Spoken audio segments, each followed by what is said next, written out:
नमस्कार, स्वागत है आपका एबीपी न्यूज में। मैं अखिलेश आनंद हूं और अब वक्त हो गया है घंटी बजाओ का। घंटी बजाओ मतलब जनता की आवाज, घंटी बजाओ मतलब आपके जीवन पर असर डालने वाले मुद्दों पर सत्ता और सिस्टम से तीखे सवाल पूछने वाला न्यूज शो। आज घंटी बजाओ में हम जिस मुद्दे की पड़ताल करने वाले हैं वो एक तरह से जनादेश की लूट जैसा लगता है। चुनाव होते हैं, जनता अपनी इच्छा के मुताबिक सरकार चुनने के लिए वोट देती है, लेकिन महाराष्ट्र से लेकर बिहार के घटनाक्रम पर आप नजर डालें तो इन दिनों लगता ऐसा है मानो चुनाव और वोट का कोई मतलब ही नहीं रह गया। जनता का बहुमत जिसे सत्ता से बाहर रखने के लिए वोट करता है वो भी तिकड़म लगाकर सत्ता हासिल कर ले रहा है। आज बिहार की घटना देखिए। नीतीश कुमार ने बीजेपी के साथ आरजेडी के खिलाफ चुनाव लड़ा, अब बीजेपी को छोड़कर आरजेडी के साथ सरकार बना ली। कभी आरजेडी के साथ चुनाव लड़कर बीजेपी के साथ सरकार बना लेते हैं। तो सवाल ये, क्या ये जनादेश का अपमान नहीं? क्या जनता नेताओं की ऐसी हरकत पर ठगा हुआ महसूस नहीं करती होगी? कुर्सी के खेल में नैतिकता और शुचिता की तिलांजलि देने वाले नेताओं के खिलाफ 8422-840000 पर घंटी जरूर बजाइए और देखिए रिपोर्ट।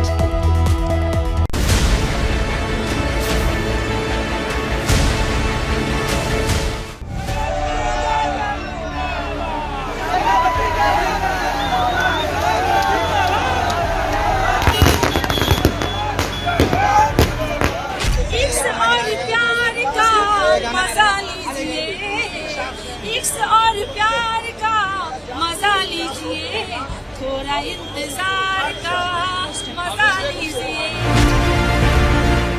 और सच भी यही है कि सब मजा ले रहे हैं। नीतीश कुमार मजा ले रहे हैं। लोकसभा राज्यसभा के सांसद और सारे विधायक और सब लोगों की इच्छा यही हुई है कि हम लोगों को एनडीए छोड़ देना चाहिए। तो जैसे ही एनडीए छोड़ने का निर्णय सब लोगों की थी ही, तो हमने उसी को स्वीकार कर लिया और आकर के यहाँ जो एनडीए की सरकार में हम मुख्यमंत्री थे, हमने मुख्यमंत्री पद से इस्तीफा सौंप दिया। तेजस्वी यादव मजा ले रहे हैं। तो नीतीश कुमार जी को धन्यवाद देते कि इन्होंने एक फिर से एक बार जो है लीडर निर्णय लेने का काम किया। कांग्रेस मजा ले रही है। महाराष्ट्र में जो तख्ता पलट हुआ ये अमित शाह का मास्टर स्ट्रोक कहा जाता है, और जो बिहार में सत्ता परिवर्तन है ये प्रियंका गांधी का मास्टर स्ट्रोक है। 5 साल पहले बीजेपी ने भी नीतीश कुमार को समर्थन देकर ऐसा ही मजा लिया था।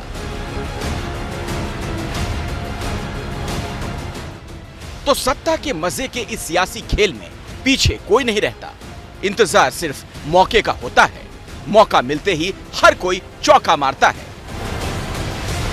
जैसे बिहार में मौके की तलाश में बैठे महागठबंधन को नीतीश ने मौका दे दिया और एक झटके में सत्ता का खेला हो गया। इसी तरह महाराष्ट्र में मौके की तलाश में बैठी बीजेपी को एकनाथ शिंदे ने मौका दिया था, जिसके बाद उद्धव को इस्तीफा देना पड़ा। शिंदे और देवेंद्र फडणवीस मुख्यमंत्री और उप मुख्यमंत्री बन गए और अब 40 दिन के बाद कैबिनेट के बाकी मंत्रियों ने भी शपथ ले ली है। 1 महीने के अंदर देश के 2 बड़े राज्यों में हुआ सत्ता का ये खेला ये समझने के लिए काफी है कि जनता चुनाव में वोट भले ही देती है, लेकिन चुनाव जीतने के बाद नेताओं के लिए उस वोट की कोई कीमत नहीं होती। इसीलिए नीतीश कुमार को इस बात से कोई फर्क नहीं पड़ता कि 2 साल पहले बिहार की जनता ने नीतीश कुमार को नहीं बल्कि जेडीयू और बीजेपी के गठबंधन को वोट दिया था। नीतीश ने इस जनादेश की परवाह किए बिना अपनी जनता के वोटों का सौदा कर लिया। तो फिर उन पर यह आरोप क्यों न लगाया जाए कि उन्होंने जनादेश का अपमान किया, बिहार की जनता से धोखा किया। मार है, उनको क्या भरोसा उन पर किया? जब भी पासा अपनी इच्छा के अनुसार बदल सकते हैं, पलटी मार है तो उनको क्या भरोसा किया जाए? तो अपने आप में बिल्कुल गलत किया है। उनको यह गठबंधन तोड़ना नहीं चाहिए था। यह जनता के खिलाफ है। यह जनता को बुर्बक बनाने का काम किया गया है। जनता महंगाई से त्रस्त है और नीतीश जी को सिर्फ सत्ता बदलने का ही चल रहा है। इससे जनता का ज़्यादा तबाही है। सही सरकार मिल नहीं रहा है। दौड़ इधर दौड़ उधर दौड़ उधर। तो इनको क्या कहिएगा, पलटुए राम न कहिएगा, क्या कहिएगा। तेजस्वी जी को जो उप मुख्यमंत्री बनाना है तो तेजस्वी जी को उप मुख्यमंत्री बनकर सरकार चलावे 5 साल। गरीब जनता का पैसा काहे बर्बाद हो रहा है। अब सवाल है कि नीतीश ने ऐसा क्यों किया? आखिर वो कौन सी वजह है कि बीजेपी के साथ चुनाव लड़ने के 2 साल के अंदर ही इन्हें बीजेपी का साथ बुरा लगने लगा? सवाल ये भी उठ रहे हैं कि क्या 2 साल पहले बीजेपी के साथ चुनाव लड़ने का फैसला भी नीतीश की मौका परस्त राजनीति का ही हिस्सा था? में जीते थे कि नहीं जीते थे?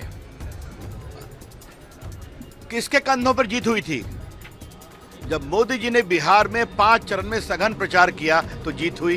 तो जीते गए नरेंद्र मोदी जी के नाम पर, और आज आपने बिहार के मैंडेट का अपमान किया है। यह कौन सी बात है? अगर उनको बीजेपी परेशान कर रही थी तो 2 साल रुके क्यों हुए थे भाई? हमने कहा था कि हमारे मुख्यमंत्री नीतीश कुमार होंगे, वो इतनी कम सीटें लाएं, फिर भी हमने उनको मान सम्मान दिया। आज वो पलटू राम का जो पुराना इतिहास है उसको दोहरा रहे थे। ये उनका चरित्र है, हमारा चरित्र है कि उतने कम सीटों पर भी उनको मुख्यमंत्री बना करके रखे थे, और इसलिए रखे थे कि बिहार का विकास होना चाहिए। बिहार के विकास के लिए हम कुछ भी करने के लिए तैयार रहते हैं, और आज बिहार के उस विकास को खंजर घोंपने का प्रयास हो रहा है। बिहार की जनता इसको तय करेगी। नीतीश मौका परस्त सियासत के वो मंझे हुए खिलाड़ी बन चुके हैं जिन पर कोई भरोसा नहीं करता, लेकिन फिर भी वो सत्ता के खेल में जब चाहे जिसे चाहे साध लेते हैं। आज बीजेपी उन पर आग बबूला है, उनके लिए अवसरवादी और पलटू राम जैसे विशेषणों का इस्तेमाल कर रही है। लेकिन अब वो जिस आरजेडी के साथ सत्ता के सफर को आगे बढ़ा रहे हैं, वो भी उनके लिए ऐसे ही शब्दों का इस्तेमाल करती रही। याद कीजिए 2017 का लालू यादव का वो ट्वीट जिसमें उन्होंने कहा था, तब लालू जी ने कहा था कि हर 2 साल बाद नीतीश सांप है, जैसे सांप केचुल छोड़ता है वैसे ही नीतीश भी केचुल छोड़ता है, और हर 2 साल में सांप की तरह नया चमड़ा धारण कर लेता है। किसी को शक? ये लालू जी का ट्वीट है। अब लालू जी और नीतीश दोनों इस बात को समझें और देश की जनता को जवाब दें कि ये लालू जी ने किस व्यक्ति के लिए क्या कहा है।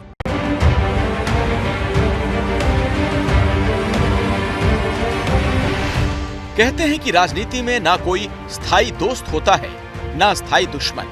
नीतीश कुमार के बीजेपी और आरजेडी से बनते बिगड़ते रिश्ते इस बात का सबूत हैं। जैसे लालू यादव और तेजस्वी यादव ने नीतीश कुमार को कोसने में कोई कोर कसर नहीं छोड़ी, वैसे ही नीतीश कुमार भी इन दोनों के खिलाफ जहर उगलते रहे हैं। देहात में कहावत है कि छोड़ने हुई है तो गलगर हुई है।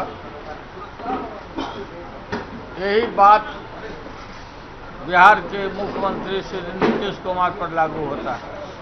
का बहाना बना के चादर ओढ़ के न जाने भारत के राजनीतिक इतिहास में कितना बारी पलटी इन्होंने मारा है। इनको पलटू राम ही कहिए, राजनीति के ये पलटू राम है। वो कह रहे हैं कि हम यहाँ पटना आए हैं नीतीश जी का विसर्जन करने के लिए। छोड़िए न, कर दे, गोलियां मरवा दे। सबसे अच्छा यही होगा। रोजगार का मुद्दा, बाकी कुछ नहीं कर सकते। अगर चाहें तो गोली मरवा सकते और कुछ नहीं कर सकते। लेकिन अब सब बदल गया है। पुरानी बातें भुला दी गईं, दुश्मन दोस्त बन गए। में भूल गए मंत्री जी को अरे भाई, हम लोग चाचा भतीजा लोग हैं, लड़े भी हैं, आरोप भी लगाए हैं। पलटू राम कहा था, पलटू चाचा पुकारते थे। हम लोग तो समाजवादी लोग हैं ना, तो हमारी जो पुरखों की विरासत है वो कोई और ले जाएगा क्या? हम लोगों का अधिकार नहीं है क्या? तो हर घर में लड़ाई होती है, हर भाई में बकझक होती है, तो उस पर ध्यान नहीं देना। आपने कहा था कि भ्रष्टाचार से और कम्युनलिज्म से समझौता नहीं करेंगे। तेजस्वी यादव पर भ्रष्टाचार का आरोप का सवाल ही नहीं पैदा होता है। शुरू से कभी नहीं होने दिए हम लोग। और समाज में प्रेम और भाईचारे का भाव रहना चाहिए, और किसी तरह के भ्रष्टाचार को हम लोग नहीं स्वीकार करते हैं। हर तरह से काम करते हैं, वो सब तो मिल के अब हम लोग करते ही रहेंगे, कोई चिंता मत करिए। और आगे क्या होगा, अब हम लोग सब एक साथ रहेंगे। और इस तरह सारे गिले शिकवे मिटाकर चाचा भतीजे की जोड़ी फिर से सत्ता के सिंहासन की तरफ बढ़ चली। बीजेपी को ठेंगा दिखाकर नीतीश कुमार राजभवन पहुंचे, मुख्यमंत्री पद से इस्तीफा दिया, बाहर निकलकर एनडीए से अलग होने का ऐलान कर दिया।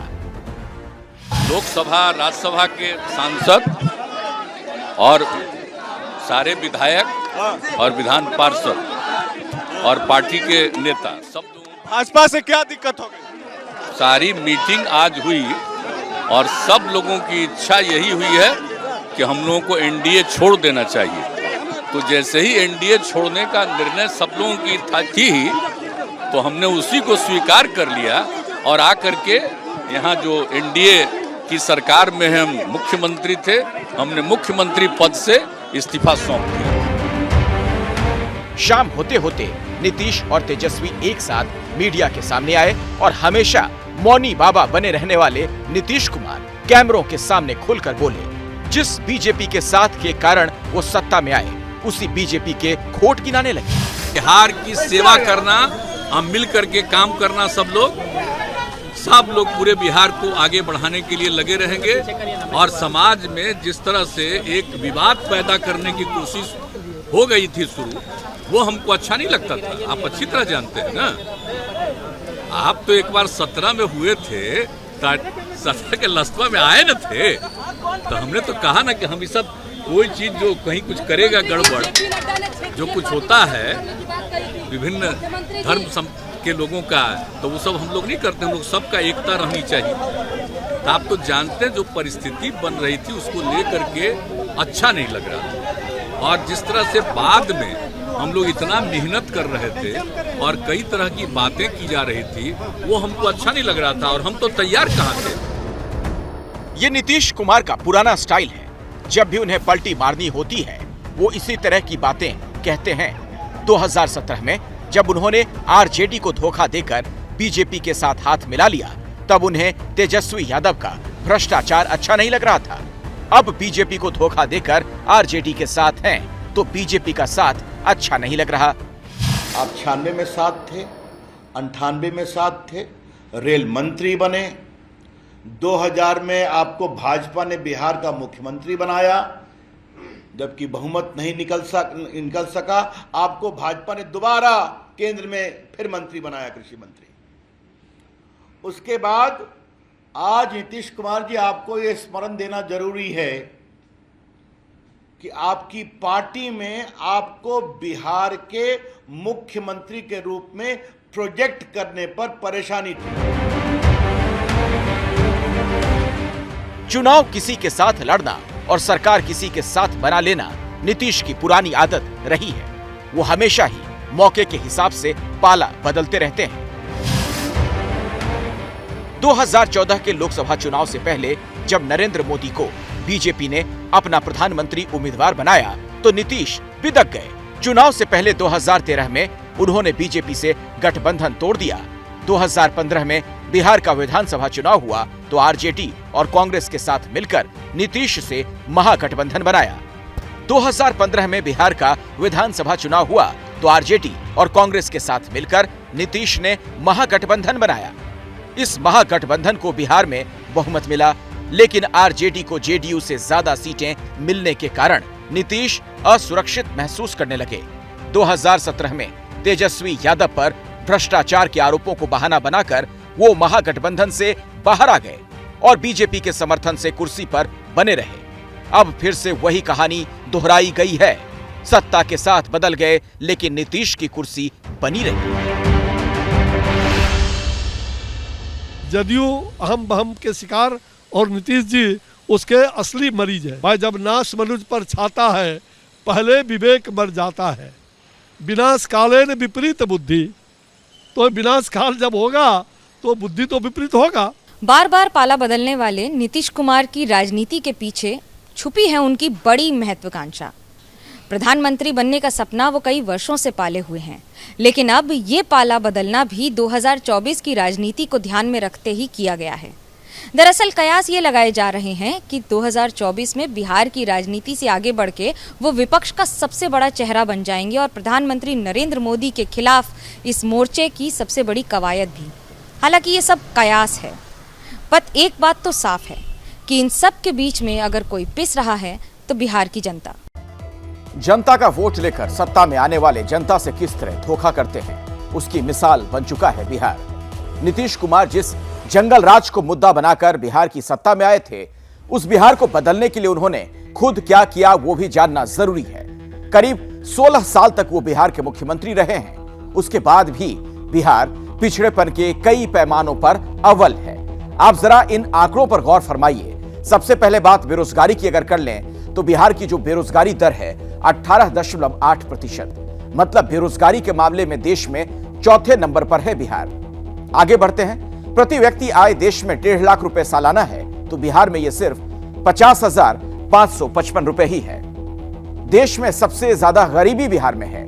यहां की लगभग आधी यानी 51.91%, मतलब ये आबादी गरीब है। कुपोषण के मामले में भी बिहार देश में सबसे आगे है। कुल 52% आबादी कुपोषित है। बिहार के लगभग 26% बच्चों को स्कूल जाने का मौका नहीं मिलता। तो सवाल यही कि बिहार के इस हाल के लिए जिम्मेदार कौन है, क्योंकि अब जिन दो प्रमुख दलों की सरकार बनने वाली है, पिछले 3 दशकों से वही दोनों दल बिहार की सत्ता पर काबिज रहे। दरअसल नेताओं का मकसद सिर्फ सत्ता हासिल करना होता है।